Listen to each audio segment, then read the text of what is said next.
नमस्कार साथियों, climax Gurukul classes में आपका स्वागत है। मेरा नाम लालदेव कुमार और आप सभी लोग जुड़ चुके हैं।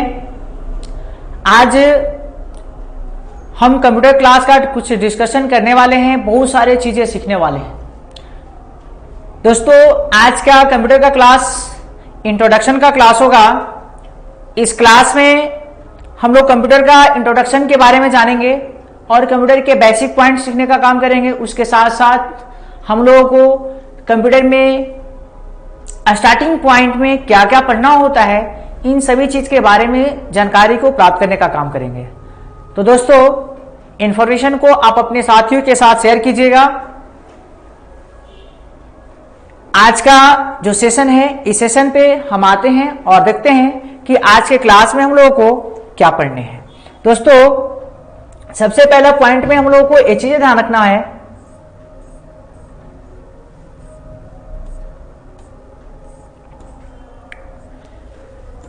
सबसे पहले पॉइंट में हम लोग ये चीजें ध्यान रखेंगे, कंप्यूटर फंडामेंटल।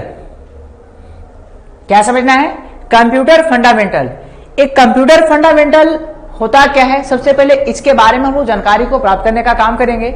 इसके बाद हम आपको आएंगे कंप्यूटर का इंट्रोडक्शन पे कि कंप्यूटर क्या है। सबसे पहले हम फंडामेंटल के बारे में जानकारी को प्राप्त करने का काम करेंगे। तो साथियों, कंप्यूटर का जो फंडामेंटल है, एक कंप्यूटर का एक चैप्टर है और इस चैप्टर में उन सभी चीज की जानकारी दी जाती है जो हर एक स्टूडेंट को जरूरी है, हर एक बच्चा का जरूरी है। क्योंकि कंप्यूटर का फंडामेंटल का पॉइंट या चैप्टर इतना है ज्यादा इंपॉर्टेंट है कि हर एक बच्चा, हर एक स्टूडेंट को इसकी नॉलेज, इसकी जानकारी रखना जरूरी होती है। इस पॉइंट में हम वो सारे चीज आपको बताने का काम करेंगे जो आपके एग्जाम पॉइंट ऑफ व्यू से भी रिलेटेड होंगे। आपको फंडामेंटल और पॉइंट में वो सारे के सारे चीजें कंप्लीटेड होंगे जो आप हर एक एग्जाम में, कि जब क्वेश्चन आएगा आपके पास फंडामेंटल से संबंधित, तो आप हर एक पॉइंट को, हर एक एग्जाम के क्वेश्चन के आंसर को, कौन सा क्वेश्चन का आंसर जो फंडामेंटल वाले पॉइंट से आएंगे, हर एक क्वेश्चन को आंसर आप क्या कर सकते हैं, डायरेक्टली रूप से देने का काम कर सकते हैं, बिना किसी घबराहट के, बिना किसी हिचकिटाहट के देने का काम कर सकते हैं। तो कंप्यूटर का फंडामेंटल जो चैप्टर है, इस चैप्टर में हम लोगों को बहुत सारी चीजें पढ़ना होता है। आइए हम आप लोग को कुछ बताते हैं एग्जाम्पल के तौर पर। इससे भी ज्यादा चीजें हम लोग को सीखना होता है। सबसे पहला पॉइंट दिखता है कि यहाँ पे कंप्यूटर फंडामेंटल। सबसे पहला पॉइंट पे क्या पढ़ना हम लोग को? कंप्यूटर फंडामेंटल वाले पॉइंट में कंप्यूटर क्या है, क्या पढ़ना है? कंप्यूटर क्या है। दूसरा पॉइंट पे पढ़ना है कितने प्रकार के होते हैं, यानी कंप्यूटर कितने प्रकार के होते हैं। माउस क्या है एवं उसके प्रकार, माउस कितने प्रकार के होते हैं, माउस क्या है, इसके बारे में पढ़ना है। नेक्स्ट पॉइंट होता है कंप्यूटर की इतिहास, कंप्यूटर की हिस्ट्री क्या है, इतिहास क्या है उसका, वो चीजें पढ़ेंगे हम लोग। कंप्यूटर की पीढ़ी, कंप्यूटर की पीढ़ी, ध्यान रखिए, कंप्यूटर का पीढ़ी अर्थात कंप्यूटर की जनरेशन।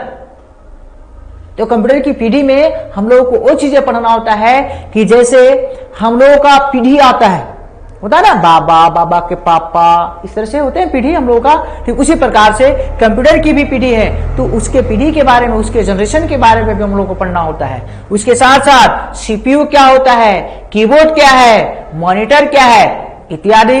इस प्रकार से बहुत अनेकों प्रकार के चीजों के बारे में, अनेक प्रकार के पॉइंट है फंडामेंटल ऑफ कंप्यूटर में। आपको इसके बारे में जानकारी को अध्ययन करने का काम कर पाएंगे। चलिए, जैसे यहाँ पे कहता है in this chapter we have to read the things that are necessary for every computer student, such as what is computer, what are the type of computer, what are the type of mouse, what is a keyboard, what is a monitor, what is a CPU, history of computer, generation of computer, etc. इस प्रकार से और बहुत सारे point होते हैं जो कि हम लोग को पढ़ना होगा कंप्यूटर का फंडामेंटल वाले पॉइंट में। किसका पॉइंट में पढ़ना होगा? कंप्यूटर का फंडामेंटल वाले पॉइंट में पढ़ना है। चलिए ध्यान रखेंगे अब आते हैं, ये था हम लोग का पॉइंट कंप्यूटर फंडामेंटल, कि कंप्यूटर फंडामेंटल है क्या। तो कंप्यूटर फंडामेंटल एक कंप्यूटर का चैप्टर है जिसके अंतर्गत हमें बहुत सारे चीजों को पढ़ना होता है। समझेंगे, हम लोग को सबसे पहला पॉइंट क्या था, व्हाट इज कंप्यूटर, क्या पढ़ना है, व्हाट इज कंप्यूटर, कंप्यूटर क्या होता है। तो हम आते हैं सबसे पहला पॉइंट पे और समझते हैं कि कंप्यूटर क्या होता है। समझने का काम करेंगे कि कंप्यूटर क्या होता है। एक चीज ध्यान रखना है, कंप्यूटर, तो एक कंप्यूटर एक इलेक्ट्रॉनिक मशीन है। कंप्यूटर एक इलेक्ट्रॉनिक मशीन है जो डाटा को इनपुट के रूप में ग्रहण करता है, उसे प्रोग्रामों के अनुसार, सॉफ्टवेयर के अनुसार प्रोसेस करता है और आउटपुट के रूप में परिणामों को देने का काम करता है, जिसे कंप्यूटर कहते हैं। अब बात आती है कि इलेक्ट्रॉनिक मशीन, तो इलेक्ट्रॉनिक मशीन आती है, बात पॉइंट यहां पे आती है। तो एक चीजें हम लोग को समझने का काम करना है कि इलेक्ट्रॉनिक मशीन यथार्थ प्रोग्रामेबल भी मशीन, यानी कंप्यूटर एक इलेक्ट्रॉनिक मशीन के साथ साथ एक प्रोग्रामेबल मशीन भी होता है, प्रोग्रामेबल मशीन भी है। क्यों? क्योंकि जिस तरह से कंप्यूटर को चलाने के लिए बिजली की जरूरत पड़ती है, ये बिजली की सहायता से चल पाता है, तो हम इसे इलेक्ट्रॉनिक मशीन के नाम से जानते हैं, हम इलेक्ट्रॉनिक मशीन कहते हैं। ठीक उसी प्रकार से कंप्यूटर किसी भी कार्य को पूरा करने के लिए सॉफ्टवेयर की आवश्यकता होती है कंप्यूटर की। बिना सॉफ्टवेयर के कंप्यूटर आपकी कार्य को पूरा करने का काम नहीं कर सकता है। इसीलिए हम लोगों को ध्यान रखना है कि कंप्यूटर को हम प्रोग्रामेबल मशीन भी कह सकते हैं। क्यों? क्योंकि कंप्यूटर को चलाने के लिए हमें सॉफ्टवेयर की भी जरूरत होती है। सॉफ्टवेयर की उपस्थिति में ही कंप्यूटर हमारे आपके कार्यों को पूरा करने का काम कर सकता है। तो ध्यान रखिए, कंप्यूटर एक प्रोग्राम योग्य इलेक्ट्रॉनिक मशीन है जो कि इनपुट के रूप में डाटा को ग्रहण करता है और सॉफ्टवेयर या प्रोग्राम के अनुसार उसे प्रोसेस करके हमें आउटपुट के रूप में प्रदर्शित अर्थात उसका रिजल्ट को दिखाता है, जिसे कंप्यूटर के नाम से जानते हैं। देखिए, a computer is a programmable electronic machine that accept data as input and process it according to software और programs and so as the result as output. यानी कंप्यूटर इनपुट के रूप में डाटा को ग्रहण करता है, उसे प्रोसेस करता है और आउटपुट के रूप में परिणामों को देने का काम करता है, जिसे कंप्यूटर कहते हैं। बात समझे आप लोग? अब थोड़ा सा ध्यान रखना होगा हम लोगों को कि कंप्यूटर एक इलेक्ट्रॉनिक मशीन है। समझे बात को? कंप्यूटर एक इलेक्ट्रॉनिक मशीन है जो डाटा को इनपुट के रूप में ग्रहण करता है। इनपुट क्या होता है? इनपुट किसे कहते हैं? क्या है इनपुट? डाटा इनपुट करता है, फिर प्रोसेस करता है, फिर आउटपुट के रूप में परिणाम को देने का काम करता है। तो इनपुट क्या है? क्या होता है इनपुट? नहीं बताया सर, क्या है इनपुट? तो इनपुट ध्यान रखेंगे दोस्तों, इनपुट का मतलब होता है आगत। इनपुट का मतलब क्या होता है? आगत। इनपुट का मतलब होता है आगत। ध्यान रखेंगे, इनपुट का मतलब क्या होता है? आगत।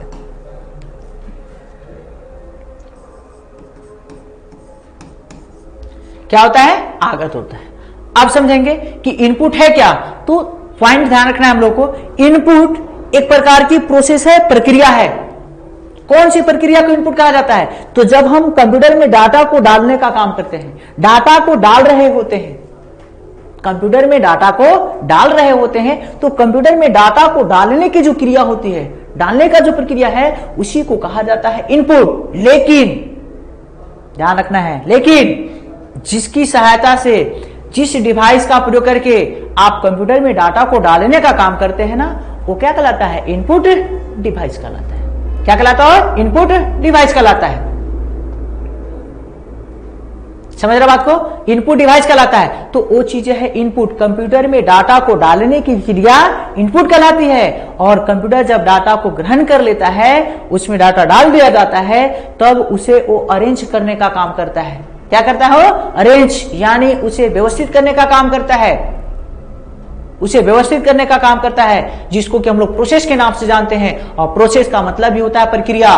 प्रोसेस आपके कंप्यूटर सिस्टम में डाटा को अरेंज करने की क्रिया, डाटा को व्यवस्थित करने की क्रिया प्रोसेस कहलाती है। प्रोसेस करने का काम आपके कंप्यूटर सिस्टम में किसके द्वारा किया जाता है? तो सीपीयू के द्वारा किया जाता है। किसके द्वारा किया जाता है? सीपीयू।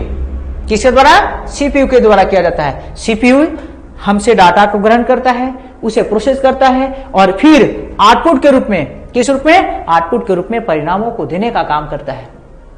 और जिससे हम आउटपुट को प्राप्त करने का काम करते हैं वो क्या कहलाता है? आउटपुट डिवाइस कहलाता है। जिससे डाटा को हम प्राप्त करने का काम करते हैं वो क्या कहलाता है? आउटपुट डिवाइस कहलाता है। बात समझ रहे हैं आप लोगों को? तो ये होते हैं इनपुट लेना, फिर उसे प्रोसेस करना और आउटपुट के रूप में प्रदर्शित डाटा को करना। यही है प्रोसेस कंप्यूटर का। बात समझ में आया? चलिए अब ध्यान रखेंगे, आगे वाले पॉइंट पे हम आते हैं।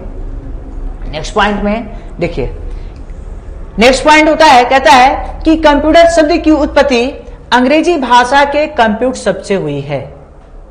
कंप्यूटर शब्द की उत्पत्ति किससे हुई है? अंग्रेजी भाषा के कंप्यूट शब्द से हुई है।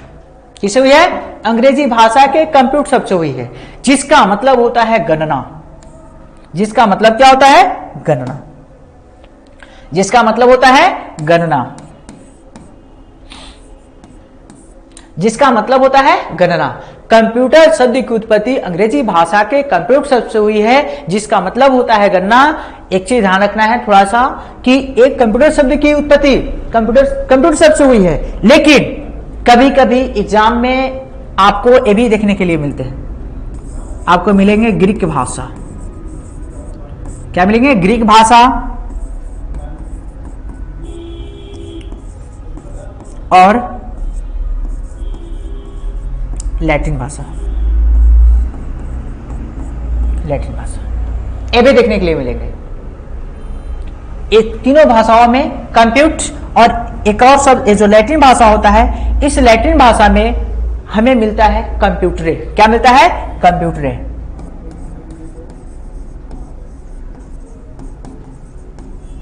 कंप्यूटरे मिलता है। इसका मतलब ही होता है गणना, इसका भी मतलब होता है गणना, और इन्हीं सभी भाषाओं के शब्द से मिलाकर के बनाया गया है कंप्यूटर। और इसका भी मतलब क्या होता है? इसका भी मतलब क्या होता है? गणना ही होता है। गणना होता है। बात समझ में आप लोगों को? तो एक चीज ध्यान रखिएगा, एग्जाम में कभी कभी ऐसा पूछा जाता है तो आप ध्यान रखेंगे जहां पे अंग्रेजी भाषा ना मिले, अगर आपको ग्रीक मिलता है तो ग्रीक को टेक आउट करने का काम करेंगे। ग्रीक ना मिले या अंग्रेजी भी नहीं मिलेगा तो उस अवस्था में आपको क्या करना है? लैटिन भाषा को चॉइस करने का काम करना है। समझ में आ रहा बात ना? तो ये चीजें हैं। कंप्यूटर जो शब्द है उसकी उत्पत्ति कहां से हुई है? कहां से हुई है? तो अंग्रेजी भाषा के कंप्यूटर शब्द से हुई है। किस शब्द से हुई है? अंग्रेजी भाषा के कंप्यूटर शब्द से हुई है, जिसका मतलब होता है कैलकुलेशन अर्थात गणना। समझ में आया बात आप लोगों को? ध्यान रखेंगे दोस्तों। अगला पॉइंट थोड़ा सा समझने का काम करना होगा हम लोगों को कि कंप्यूटर जो है वो हार्डवेयर और सॉफ्टवेयर दोनों के कॉम्बिनेशन से मिलकर के बना हुआ है ना। लेकिन हम लोग थोड़ा सा समझने का काम करेंगे कि कंप्यूटर में अगर किसी एक पार्ट्स को लेकर के, जैसे मॉनिटर है, आप मॉनिटर को खरीद लीजिए, घर पे आकर के मॉनिटर रख दीजिए और इसके बाद आप कहिए कि हम तो कंप्यूटर खरीद लिए, अब हम चलाने का काम करेंगे, तो ऐसा कभी पॉसिबल नहीं है। जब आप कंप्यूटर पे काम करते हैं तो कंप्यूटर पे वर्क करने के लिए आपके पास हार्डवेयर में मिनिमम जो हार्डवेयर है वो 4 हार्डवेयर अवेलेबल होने चाहिए। कंप्यूटर को चलाने के लिए हार्डवेयर में मिनिमम हार्डवेयर, वो भी स्वस्थ, सही खराब हार्डवेयर नहीं, सही में अवेलेबल होना चाहिए। आपके पास क्या होना चाहिए? तो एक कीबोर्ड होना चाहिए, एक माउस होना चाहिए, एक मॉनिटर होना चाहिए और एक क्या होना चाहिए? सीपीयू, जिसे कि सिस्टम यूनिट भी कहा जाता है। बात समझे? क्या कहते हैं? सिस्टम। जैसे देखिए ये मॉनिटर है, यहां पे ये क्या है? मॉनिटर। ये आपका मॉनिटर हो गया, यहां सीपीयू है, ये आपका माउस है और ये आपका कीबोर्ड है। तो इतने कम से कम इतने 4 हार्डवेयर रहेंगे तो आप कंप्यूटर पे अपने वर्कों को पूरा करने का काम नहीं कर सकते हैं। यूपीएस भी जरूरी होता है। अगर न भी रहेगा आपके पास तो आप इसके बिना भी कंप्यूटर को चलाने का काम कर सकते हैं, लेकिन आपके पास पावर देने की जो सुविधा है ना वो होनी चाहिए, तब जाकर के आप कंप्यूटर को क्या कर सकते हैं, चलाने का काम कर सकते हैं, अन्यथा नहीं चला सकते हैं। अगर पावर सप्लाई देने की सुविधा नहीं है तो आपको उसके लिए यूपीएस रखना पड़ेगा। यूपीएस की उपस्थिति में फिर आप अगर कभी कभी पावर सप्लाई कट जाता है, मुख्य पावर सप्लाई, तो यूपीएस जो होता है वो आपके कंप्यूटर को पावर सप्लाई देने का काम करता है, जिससे कि आप कंप्यूटर को कुछ समय तक चलाने का काम कर सकते हैं। बात समझ रहे हैं। लेकिन यूपीएस न भी रहेगा, आपके पास विशेष रूप से पावर सप्लाई देने की व्यवस्था है, तो आप उसकी सहायता से क्या कर सकते हैं, कंप्यूटर में इन सभी हार्डवेयर जो होते हैं, इन सभी हार्डवेयर को यूज करके आप कंप्यूटर पे अपने वर्कों को पूरा करने का काम कर सकते हैं। अगर इसमें से किसी एक हार्डवेयर आपके पास अवेलेबल नहीं रहेगा तो आप कंप्यूटर पे कोई भी वर्कों को पूरा नहीं कर सकते। ध्यान रखेंगे। तो इन सभी जो हार्डवेयर है ना, ये सभी क्या किया जाता है, इन सभी को सिस्टम यूनिट अर्थात सीपीयू से जोड़ा जाता है। मॉनिटर भी आपके सीपीयू से जुड़ा होता है, कीबोर्ड भी सीपीयू से जुड़ा होता है, माउस भी सीपीयू से जुड़ा होता है। बात समझे। जब इन सभी हार्डवेयर को आपस में जोड़ दिया जाता है तब एक कंप्यूटर सिस्टम तैयार हो जाता है, तब जाकर के आप कंप्यूटर को चलाने का काम कर सकते हैं। अन्यथा सभी हार्डवेयर अलग अलग रहेंगे तो आप कंप्यूटर को चलाने का काम नहीं कर सकते। ये चीज को ध्यान रखना होगा, ठीक है। तो ये चीजें पॉइंट होते हैं कंप्यूटर सिस्टम का पॉइंट्स, ठीक है। अब थोड़ा सा हम लोग आगे आते हैं नेक्स्ट पॉइंट। यहां तक समझे आप लोग, ध्यान रखना है। नेक्स्ट पॉइंट में समझना है हम लोगों को, डाटा की बात आती है। क्या आती है, डाटा। जैसे अभी हमने आप लोगों को पीछे बताया कि कंप्यूटर एक इलेक्ट्रॉनिक डिवाइस है जो इनपुट के रूप में डाटा को ग्रहण करती है। क्या करती है, इनपुट के रूप में डाटा को ग्रहण करती है। तो ये डाटा होता क्या है, हम लोग पॉइंट पढ़ेंगे। डाटा क्या होता है, देखिए एक चीज ध्यान रखिएगा आप लोग, कंप्यूटर का क्लासेस यहां से इस प्लेटफॉर्म पे आपको एकदम इजी वे में मिलेगा। आप अगर वीडियो को ध्यान से देखेंगे तो कंप्यूटर के एक एक पॉइंट आपको मिलेंगे, एक पॉइंट भी नहीं छूटेगा। आप वो बशर्ते रेगुलर बने हुए रहिए और क्लास को लेते रहिए। चलिए आते हैं, ध्यान रखेंगे हम लोग डाटा। देखिए डाटा है क्या, हम लोग समझेंगे। जैसे बोला ना कि कंप्यूटर इनपुट के माध्यम से डाटा को ग्रहण करता है, तो ये डाटा क्या होता है सर, तो हम लोग डाटा के बारे में थोड़ा सा समझने का काम करेंगे। ध्यान रखिएगा, डाटा, डाटा क्या है, तो डाटा के बारे में, डाटा एक अव्यवस्थित आंकड़ा या तथ्य होता है। डाटा एक अव्यवस्थित आंकड़ा या तथ्य है जो कंप्यूटर में प्रोसेस की पहले की अवस्था होती है।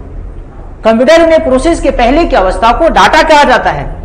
जब हम इनपुट करते हैं, इनपुट डिवाइस का प्रयोग कर करके कंप्यूटर में डाटा को, तो वो डाटा जो होता है अव्यवस्थित होता है। उसका अर्थ हमें पता नहीं होता है, उसका अर्थ जो है हमें ज्ञात नहीं हो पाता है।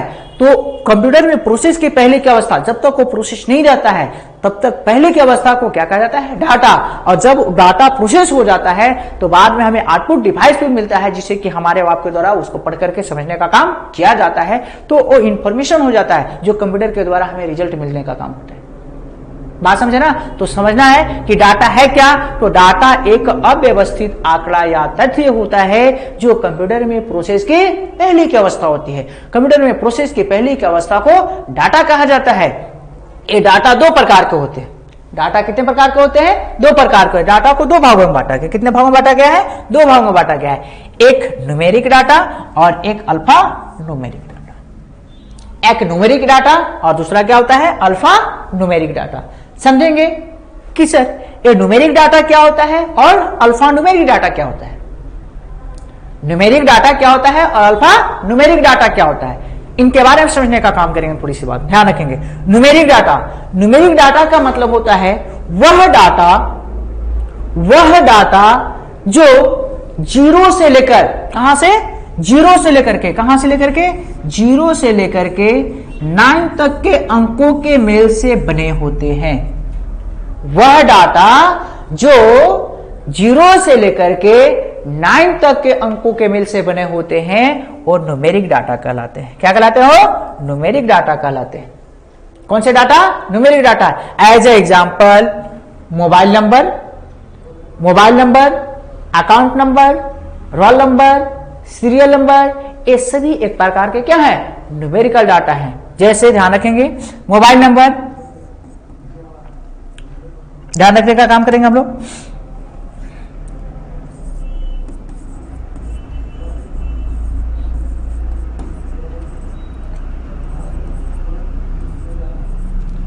ये कैसा डाटा हुआ? मोबाइल नंबर में 21 प्रकार का डाटा हुआ। इसमें 1 से लेकर 9 तक के अंकों का प्रयोग करने का काम किया गया। तो एक न्यूमेरिकल डाटा हुआ। उसी प्रकार से सीरियल नंबर होते हैं, रोल नंबर होते हैं, बैंक अकाउंट नंबर होता है, और क्या होता है आपका न्यूमेरिकल डाटा के अंतर्गत आता है। क्यों?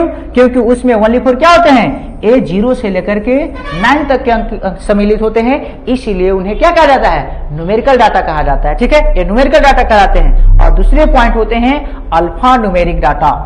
कौन से डाटा होते हैं? Alpha numeric data. तो अल्फा न्यूमेरिक डाटा का मतलब होता है वह डाटा जो अंक, अक्षर और चिन्ह, अंक, अक्षर और चिन्ह तीनों के मेल से बना होता है, जिसमें अंक भी शामिल हो, जिसमें अल्फाबेट भी शामिल हो, जिसमें कुछ सिंबल भी शामिल हो, चिन्ह भी शामिल होता है। उन्हें क्या कहा जाता है? अल्फा न्यूमेरिक डाटा कहा जाता है। क्या कहते हैं उसे? अल्फा न्यूमेरिक डाटा कहते हैं। जैसे as example email ID, website किसी भी चीज का, उसमें अल्फाबेट भी शामिल होता है, चिन्ह भी शामिल होता है, किसी किसी में नंबर भी शामिल होता है। तो ये क्या कहलाता है? अल्फा न्यूमेरिक डाटा कहलाता है। ये क्या कहलाते हैं? अल्फा न्यूमेरिक डाटा कहलाते हैं। ए से लेकर के जेड तक कुछ सिंबल वाले चिन्ह होते हैं। सिंबल जैसे एज एग्जांपल स्टार का चिन्ह हो गया, एज ए हज का चिन्ह लगा हो जाता है, @ का चिन्ह बना हुआ होता है। तो ये सभी प्रकार के, अगर इन सभी चीजों से मिलकर के जो डाटा बनते हैं वो क्या कहलाते हैं? क्या कहलाते हैं? अल्फा न्यूमेरिक डाटा कहलाते हैं। बात समझ में आया आप लोगों को? तो ये पॉइंट होते हैं डाटा। इस प्रकार से डाटा कितने प्रकार के होते हैं? 2 प्रकार के होते हैं। बात समझ में आया ना? तो ये होते हैं डाटा।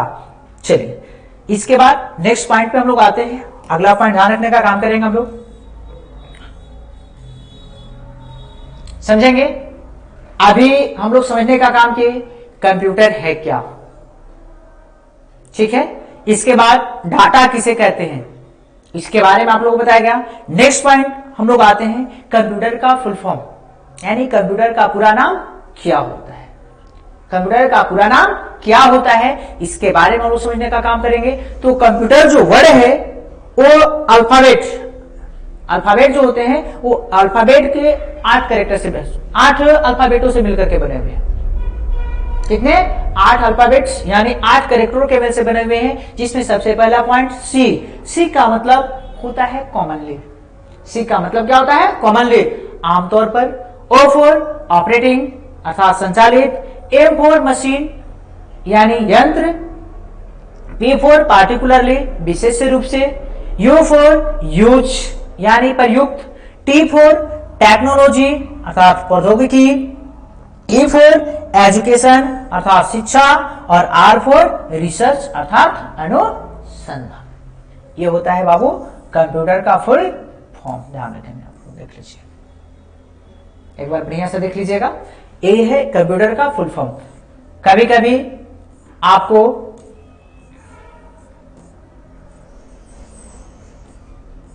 चलिए ध्यान रखेंगे ना, आते हैं आगे। वो पॉइंट हम लोग का कंप्यूटर का फुल फॉर्म। अब नेक्स्ट पॉइंट पे आते हैं हम लोग, कंप्यूटर पूरा ध्यान रखना है। कंप्यूटर क्या जो पॉइंट है कि कंप्यूटर, नेक्स्ट पॉइंट में समझना होता है हम लोग को कि कंप्यूटर 2 चीजों के मेल से बना हुआ है, हार्डवेयर और सॉफ्टवेयर। समझेंगे कि सर ये हार्डवेयर क्या होता है और सॉफ्टवेयर क्या होता है। हार्डवेयर क्या होता है और सॉफ्टवेयर क्या होता है, इनके बारे में भी हम लोग समझने का काम करेंगे। तो देखना है, ध्यान रखना है दोस्तों। कंप्यूटर में सबसे पहले हार्डवेयर, सॉफ्टवेयर क्या है, सॉफ्टवेयर, और ये है आपका हार्डवेयर। ये है सॉफ्टवेयर और ये है हार्डवेयर। हम दोनों के बारे में समझने का काम करेंगे कि सॉफ्टवेयर क्या होता है, हार्डवेयर क्या होता है ना। क्योंकि कंप्यूटर 2 चीजों के मेल से बना हुआ है, हार्डवेयर और सॉफ्टवेयर के मेल से बना हुआ है। अगर हार्डवेयर और सॉफ्टवेयर दोनों चीजें अवेलेबल नहीं होंगे कंप्यूटर में, तो आप कंप्यूटर को कभी भी चलाने का काम नहीं कर सकते हैं। कंप्यूटर पे अगर काम करना है आपको, तो उसके लिए हार्डवेयर और सॉफ्टवेयर दोनों चीजें की जरूरत होती है। वो दोनों में से एक पॉइंट भी अगर इधर उधर हो गए, हार्डवेयर नहीं रहा, तो आपका सॉफ्टवेयर काम नहीं करेगा, सॉफ्टवेयर नहीं रहेगा तो आपका हार्डवेयर काम नहीं करेगा। इसलिए दोनों चीज का कॉम्बिनेशन होना जरूरी होता है। तो हम लोग समझेंगे कि सर ये हार्डवेयर क्या होता है और सॉफ्टवेयर क्या होता है। ध्यान रखिएगा, कहता है कि software is a set of instruction that tells computer exactly what to do. ध्यान रखेंगे ना, तो सॉफ्टवेयर तो एक इंस्ट्रक्शन होता है ना, सॉफ्टवेयर एक इंस्ट्रक्शन है, लेकिन कहता है कि hardware is physical parts computer that cause processing of data. यानी हार्डवेयर जो होता है और फिजिकल पार्ट है कंप्यूटर का, जिसे कि छुआ जा सकता है, लेकिन सॉफ्टवेयर हार्डवेयर जो है, हार्डवेयर क्या है, हार्डवेयर कंप्यूटर का एक फिजिकल पार्ट है जिसे छुआ जा सकता है, लेकिन सॉफ्टवेयर को कभी छुआ नहीं जा सकता है। सॉफ्टवेयर आभासी वस्तुएं हैं, उसे कभी देखा नहीं जा सकता है, एक फिजिकल पार्ट्स नहीं। नेक्स्ट पॉइंट समझेंगे, कहता है कि software can not be executed without hardware. Hardware can not perform any task without software. यानी इनका मतलब होता है कि सॉफ्टवेयर हार्डवेयर के बिना काम नहीं कर सकता है और हार्डवेयर सॉफ्टवेयर के बिना काम नहीं कर सकता है। सॉफ्टवेयर हार्डवेयर के बिना काम नहीं कर सकता है और हार्डवेयर सॉफ्टवेयर के बिना काम नहीं कर सकता है। यानी आप समझिएगा, तो हार्डवेयर और सॉफ्टवेयर ये दोनों ही क्या होते हैं, एक दूसरे के पूरक होते हैं। जब तक दोनों का आपस में कॉम्बिनेशन नहीं मिलता है, तब तक नहीं तो आपका सॉफ्टवेयर कोई काम करेगा और नहीं तो आपका कोई हार्डवेयर काम कर पाएगा। ये दोनों का कॉम्बिनेशन आपस में मिलता है, तभी जाकर के आपके हार्डवेयर या कंप्यूटर जो है आपके वर्कों को पूरा करने का काम कर पाता है। अगर इसमें से एक भी नहीं रहेंगे, अगर कोई सॉफ्टवेयर है, ध्यान रखिएगा, आपके पास एक चीज ध्यान रखना होगा, अगर आप कंप्यूटर पे काम कर रहे हैं, ठीक है, काम कर रहे हैं, बहुत सारे सॉफ्टवेयर आपके कंप्यूटर में अवेलेबल भी है, लेकिन आपको जिसकी जरूरत है, जिस सॉफ्टवेयर की आवश्यकता है, उस सॉफ्टवेयर आपके सिस्टम में अवेलेबल नहीं है, तो आप उस कार्य को कभी भी पूरा करने का काम नहीं कर सकते। एज एग्जाम्पल ध्यान रखेंगे, हमारे पास MS Word, MS Excel, MS Access इस प्रकार के सॉफ्टवेयर है, लेकिन हमें क्या करना है, मल्टीमीडिया वाले कार्य करना है, हमें ऑडियो वीडियो मिक्सिंग करने का काम करना है, तो वो सॉफ्टवेयर हमारे कंप्यूटर सिस्टम में अवेलेबल है ही नहीं, तो हम कभी भी उस कार्य को पूरा करने का काम नहीं कर सकते। इसीलिए कहता है कि सॉफ्टवेयर और हार्डवेयर ये दोनों ही क्या होते हैं, एक दूसरे के पूरक होते हैं। ये दोनों की उपस्थिति में ही आपका कंप्यूटर आपके कार्य को पूरा करने का काम कर पाता है, नहीं तो नहीं कर सकता। बात समझ में आ रहा ना, तो ये चीज जो होते हैं ध्यान रखना है, ये है। नेक्स्ट पॉइंट में समझने का काम करना होगा हम लोग को, software can not be touch. Software को कभी छुआ नहीं जा सकता है, सॉफ्टवेयर को टच नहीं किया जा सकता है, लेकिन कहता है hardware can be seen and touch. Software को देखा भी जा सकता है और टच यानी छुआ भी जा सकता है। किसको, हार्डवेयर को। हार्डवेयर को क्या कर सकते हैं, सीन भी कर सकते हैं, यानी देख भी सकते हैं और टच भी कर सकते हैं, लेकिन सॉफ्टवेयर को कभी टच नहीं कर सकते हैं। नेक्स्ट पॉइंट,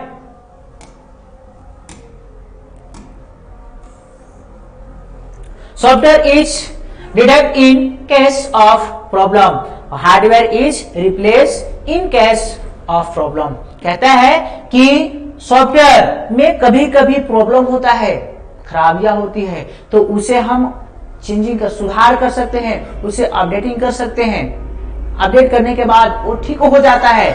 लेकिन या उसी तरह से हार्डवेयर को रिप्लेस भी किया जा सकता है, हार्डवेयर को रिप्लेस कर करके उसे ठीक किया जा सकता है।